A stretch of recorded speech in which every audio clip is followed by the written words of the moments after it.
Fala, meus queridos, bem-vindos a mais um vídeo. Felipe, o que aconteceu nessa última hora do gráfico que o negócio explodiu para cima de uma forma absurda? Pois é, o negócio deu uma subida aqui insana, foi bonito, liquidou um monte de gente, agora ele tá dando uma lateralizadinha. Vamos olhar no gráfico semanal o impacto que isso causou. Primeiramente, de praxe, vamos traçar a nossa Fibonacci aqui. Certo? Deixa eu até pegar isso aqui. Porque a gente precisa saber as zonas que nós estamos da Fibonacci. Então, nesse momento, a gente rompeu a 786. Só existe um alvo agora, que é justamente o alvo dos 25.200. É o próximo alvo que nós temos para bater. Primeiro alvo, obviamente, um ponto de controle bem aqui no fechamento. O fechamento semanal, o ponto que fechou o gráfico sempre vai agir como uma zona de resistência e depois a máxima do gráfico como a resistência máxima. Então a resistência número 1 e a resistência número 2. Certo? Fechamos aqui próximo a 24.000, eu falei para vocês que 24.200 poderia ser testado, justamente a zona desse fechamento. E o que a gente tem aqui? Bom, a gente tem alguns dados um tanto quanto complicados, olha só.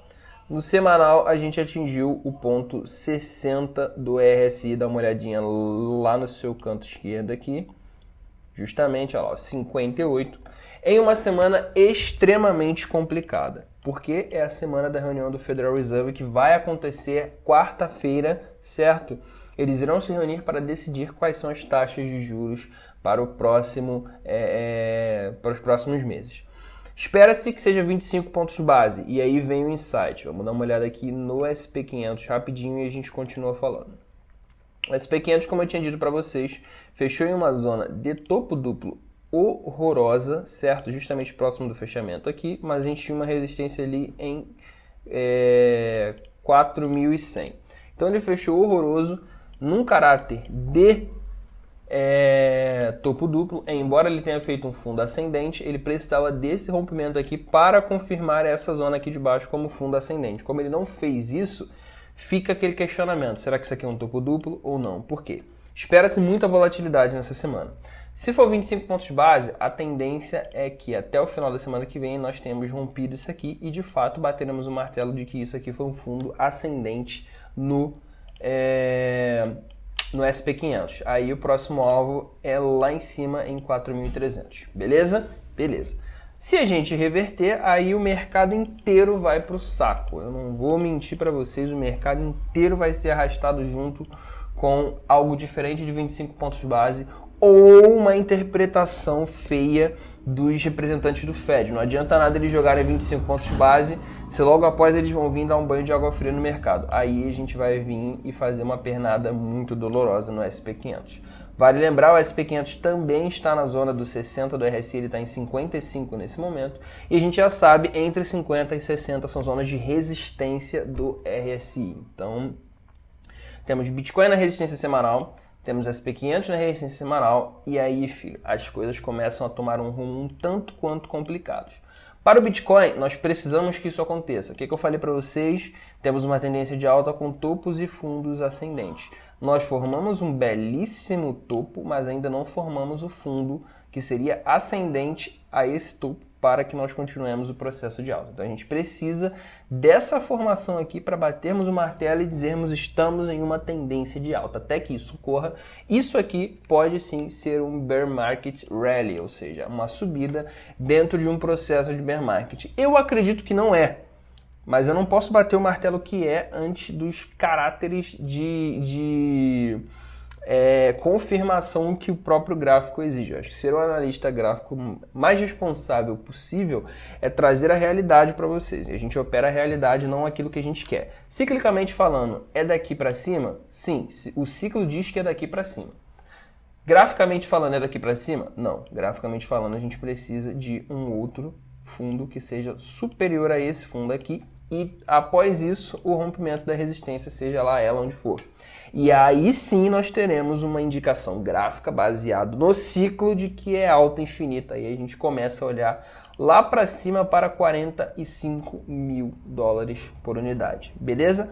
Até que isso ocorra, pés no chão. É uma semana que eu posso pensar em querer executar alguma coisa aqui entre esses valores aqui, 24.325, é bem possível que até terça-feira esses valores sejam testados. Por quê, Felipe? Porque é bem comum que o gráfico queira dar aquela manipulada e começando a liquidar a galerinha que está apostando em short, né? Hoje teve mais uma bela de uma liquidação, porque o pessoal quer achar que isso aqui é o topo e pode até ser, mas para isso precisa de confirmação.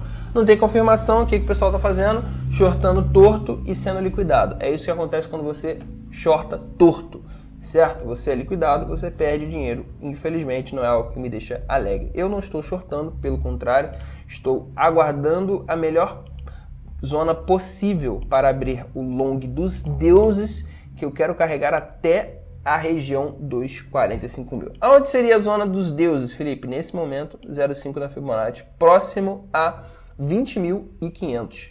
Se o gráfico buscar para as próximas semanas nessa zona e fizer qualquer tipo de candle de reversão aqui, sinceramente, eu vendo um parente meu para comprar muita criptomoeda, porque daqui em diante é alta infinita, certo? Dito isso, eu quero mostrar para vocês aqui rapidinho um gráfico chamado NFCI, que é o Chicago Fed National Financial Condition Index. Nossa, falou em inglês aí, hein, Felipe? Pois é. Esse gráfico aqui nada mais é do que, como o nome já diz, né, um gráfico que fala sobre as condições financeiras da nação, né? Como é que está sendo basicamente o acesso a crédito. Olha que interessante. O último pico foi na crise de 2008. Aí depois a gente teve um pico gigantesco no Covid, certo? E recentemente o nosso pico de zona de inflação lá em outubro. O que aconteceu em outubro do ano passado? Outubro, setembro do ano passado.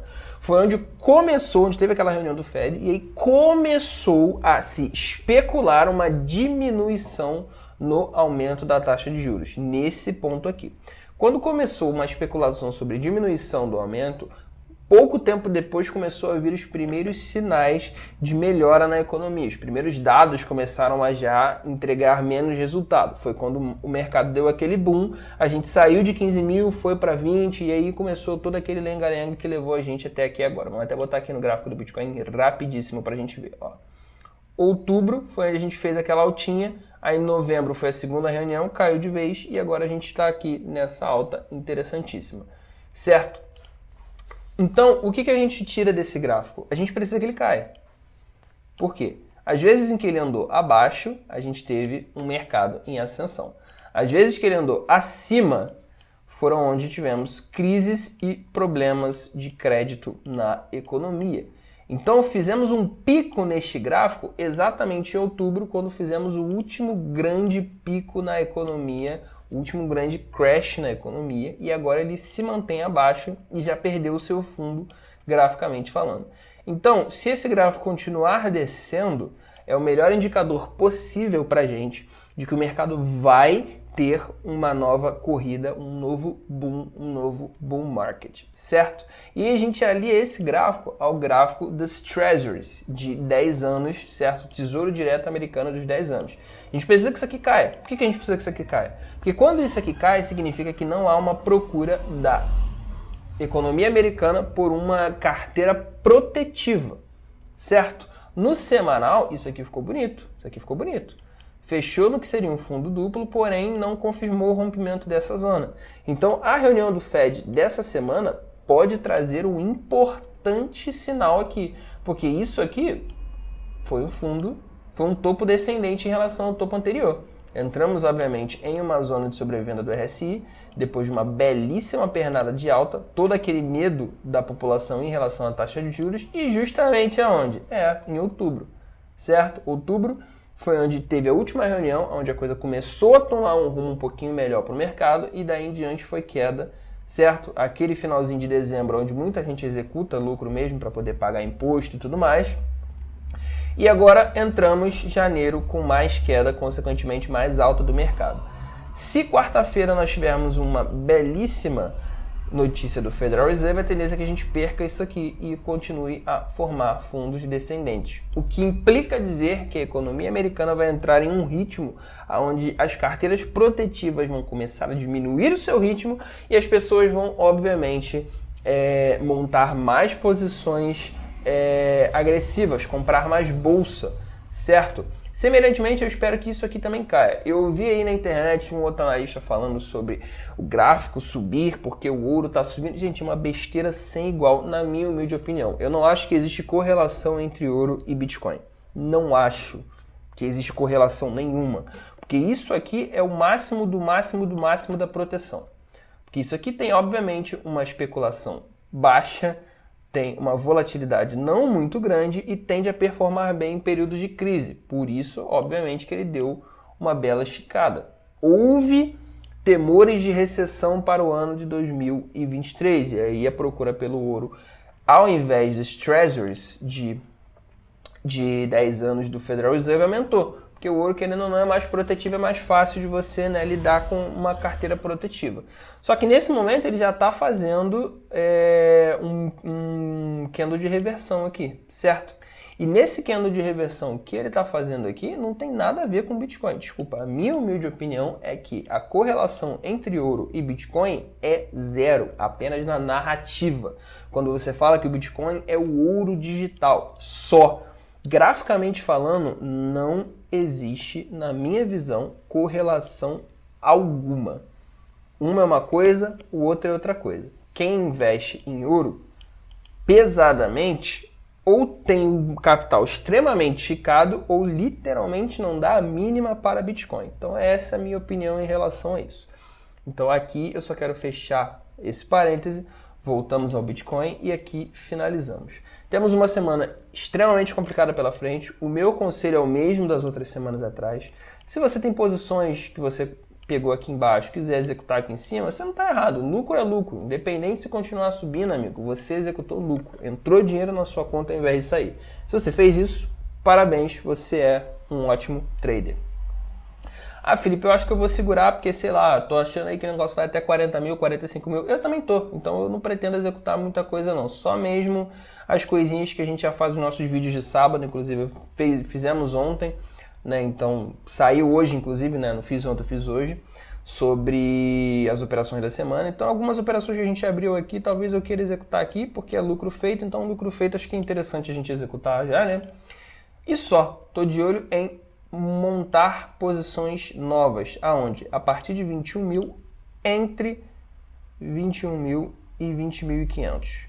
Montou algum pivô entre essas duas zonas, eu estou pensando em montar posições sim.